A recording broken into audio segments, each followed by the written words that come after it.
dari kelompok 1 akan mempresentasikan judul makalah kami yaitu tindak pidana korupsi. Kami yang terdiri dari saya Yudha Baban dengan NIM 2071 1007 18. Dan saya Vincent William dengan NIM 20710827. Dan saya Denian Simian dengan NIM 2710832. Saya Putri Yohana Manalu dengan NIM 2711047.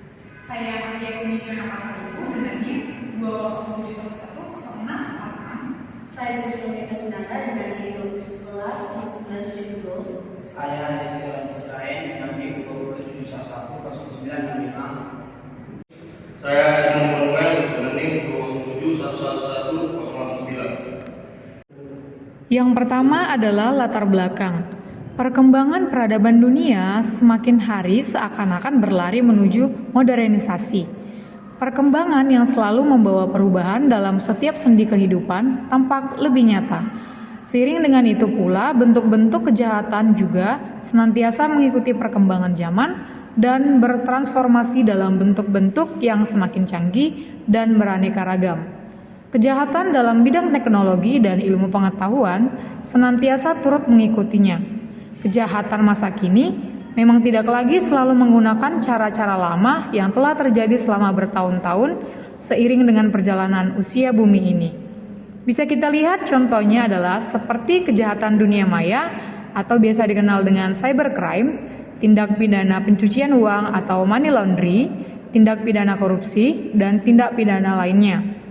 Di Indonesia sendiri, praktik korupsi sudah semakin parah dan akut. Telah banyak gambaran tentang praktik korupsi yang terekspos ke permukaan. Di negeri ini sendiri, korupsi sudah seperti sebuah penyakit kanker ganas yang menjalar ke sel-sel organ publik, menjangkit ke lembaga-lembaga tinggi negara seperti legislatif, eksekutif, dan yudikatif hingga ke BUM, apalagi mengingat di akhir masa Orde Baru. Korupsi hampir kita temui di mana-mana, mulai dari pejabat kecil hingga pejabat tinggi. Rumusan masalah yang saat ini akan kita bahas, yang akan menjadi topik pembahasan pada saat ini, yang pertama itu, apa yang dimaksud dengan tindak pidana korupsi serta undang-undang apa yang mengatur tentang tindak pidana korupsi. Mengapa tindak pidana korupsi termasuk ke dalam tindak pidana khusus, dan bagaimana pertanggungjawaban pidana terhadap perkara tindak pidana korupsi menurut Undang-Undang Indonesia, bagaimana tindak gratifikasi di Indonesia, dan apakah ada contoh kasus korupsi di Indonesia. Metode penelitian yang akan kami gunakan pada saat ini adalah metode menyusun makalah ini. Kami menggunakan metode penelitian internet dengan membuka situs-situs yang menjelaskan tentang tindak pidana korupsi serta undang-undangnya. Tujuan kami melakukan penelitian ini yaitu untuk memenuhi tugas dari dosen kami dan juga mengetahui apa yang dimaksud dengan tindak pidana korupsi, menganalisis mengapa tindak pidana korupsi termasuk sebagai tindak pidana khusus, mengetahui bagaimana sanksi pidana maupun proses beracara pada perkara tindak pidana korupsi, dan yang terakhir, mengetahui apa dan bagaimana tindak gratifikasi di Indonesia dan mengetahui apakah ada contoh kasus korupsi di Indonesia. Manfaat kami melakukan ini yaitu secara teoritis, analisis menambah ilmu pengetahuan mengenai tindak pidana khusus pada umumnya dan tindak pidana korupsi pada khususnya, dan melatih kemampuan analisis mahasiswa terhadap tindak pidana tersebut. Dan yang dari segi praktis, manfaat ini membuat mahasiswa dapat menjabarkan bagaimana tindak pidana korupsi dikatakan sebagai tindak pidana khusus, serta mahasiswa dapat menelah lebih dalam mengenai tindak pidana korupsi menurut hukum positif Indonesia. 2.1 Tindak pidana korupsi serta undang-undang yang mengatur tentang tindak pidana korupsi. Korupsi berasal dari kata Latin corruptio atau corruptus yang kemudian muncul dalam bahasa Inggris dan Prancis corruption, dalam bahasa Belanda corruptie, dan bahasa Indonesia korupsi menurut Dr. Andi Hamzah. Korupsi secara harfiah berarti jahat atau busuk menurut John. Sedangkan menurut Karamel menerjemahkan sebagai busuk, rusak, atau dapat disuapi. Memperhatikan Undang-Undang Nomor 31 Tahun 1999 dan Undang-Undang Nomor 20 Tahun 2001, maka tindak pidana korupsi dapat dilihat dari dua segi, yaitu yang pertama, korupsi aktif, yakni secara melawan hukum memperkaya diri sendiri atau orang korporasi yang dapat merugikan keuangan negara atau perekonomian negara terdapat pada pasal 2 Undang-Undang Nomor 31 Tahun 1999. Yang kedua, korupsi pasif, yakni pegawai negeri atau penyelenggara negara yang menerima pemberian atau janji karena berbuat atau tidak berbuat sesuatu dalam jabatannya yang bertentangan dengan kewajibannya. Pasal 5 ayat 2 Undang-Undang Nomor 20 Tahun 2001. Berdasarkan undang-undang bahwa korupsi diartikan barang siapa yang melawan hukum melakukan perbuatan memperkaya diri sendiri atau orang lain atau suatu badan yang secara langsung merugikan keuangan negara dan atau perekonomian negara, diketahui patut disangka olehnya bahwa perbuatan tersebut merugikan keuangan negara terdapat pada pasal 2 Undang-Undang Nomor 20 Tahun 2001. Jenis tindak pidana korupsi yang pertama, Undang-Undang Nomor 20 Tahun 2001, yakni kerugian keuangan negara terdapat pasal 2 dan 3. Yang kedua, suap menyuap. Yang ketiga, pengelapan dalam jabatan. Yang keempat, pemerasan. Yang kelima, perbuatan curang. Yang keenam, benturan kepentingan dalam penggandaan terdapat pada pasal 12 huruf I. Yang ketujuh, gratifikasi pasal 12B junto pasal 12C.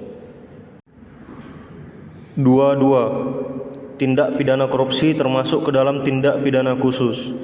Kekhususan peraturan perundang-undangan tindak pidana khusus dari aspek norma jelas mengatur hal-hal yang belum diatur dalam KUHP.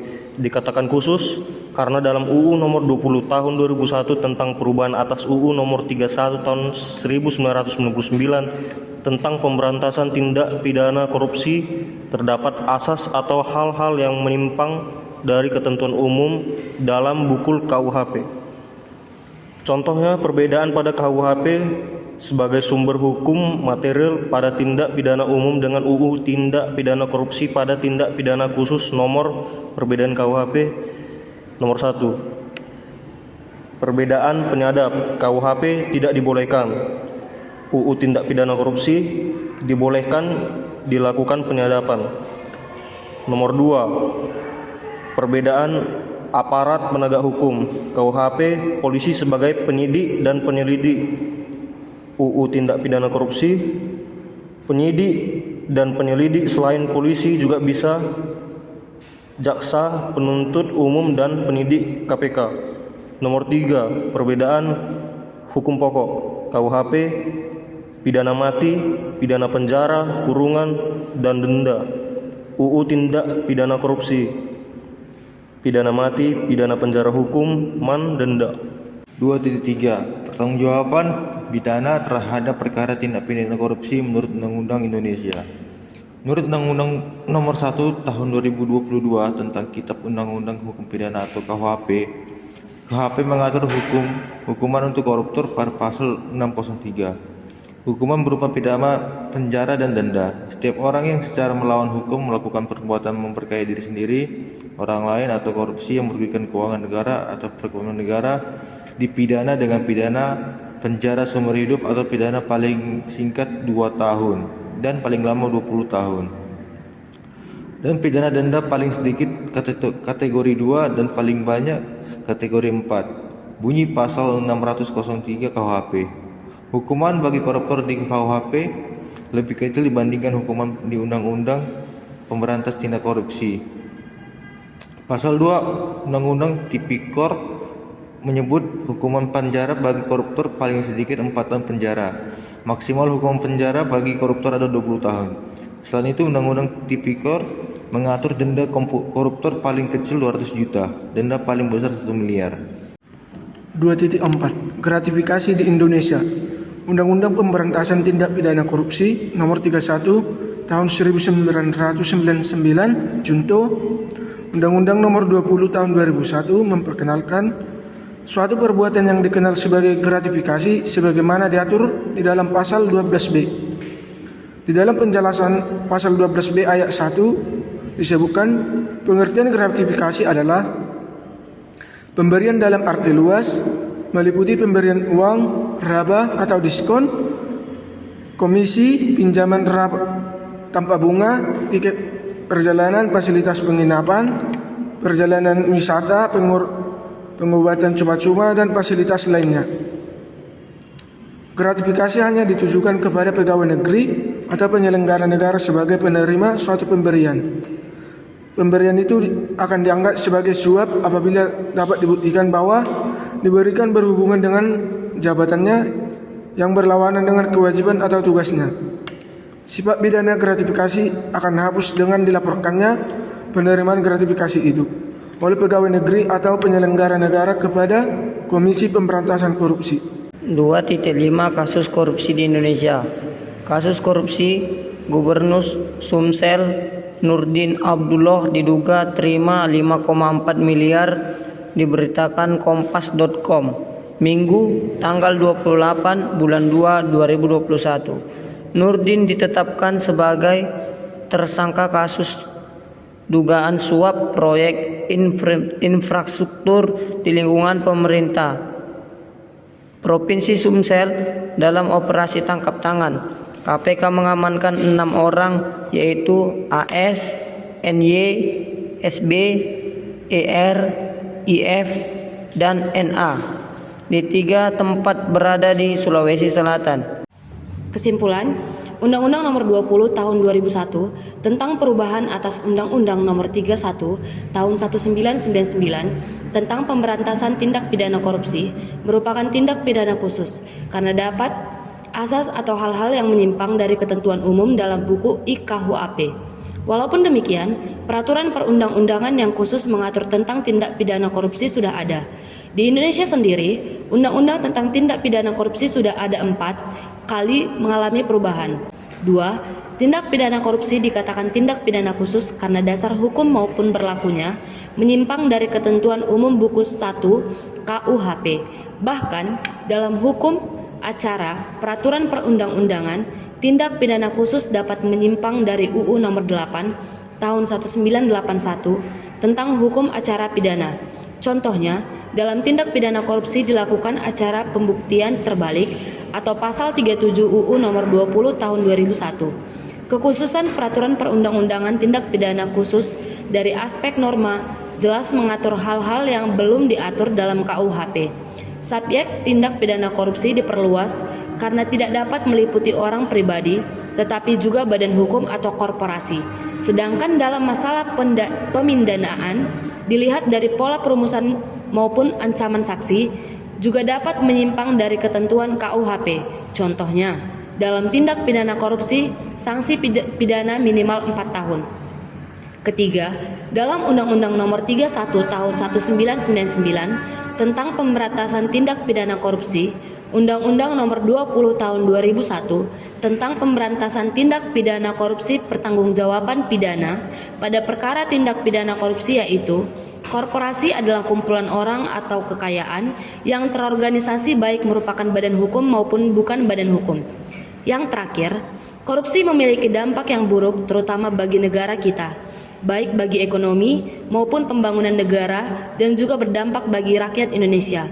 Hal inilah yang menjadi landasan dasar terciptanya berbagai undang-undang tentang tindakan korupsi, terutama bagi mereka pejabat. Stop Korupsi merupakan wujud cinta negara. Demikianlah hasil pemaparan kami tentang materi kami tindak pidana korupsi. Terima kasih.